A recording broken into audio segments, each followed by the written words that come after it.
हायुं बोलों शालरगै oxygen park नि सिमे कैसे बुतरंग खलाये bike rally खलाइजाका और रैली खलाइजाका ऑक्सीजन पार्क नि सिमे चेंगै हेरिटेज पार्क जोरा ओ बाइक रैली वो फाइमनजक फाइक्या तांगबेदिगनि तांगफांकरा जेके सिन्हा पांदा खंसंता जाका बोलों तांगबेदिगनि बखाक्तै।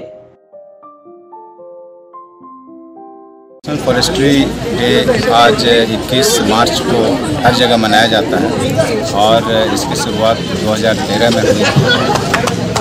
इस अवसर पर अगरतला साइक्लोहॉलिक्स सोसाइटी फाउंडेशन के द्वारा आज साइकिल रैली का आयोजन किया गया है।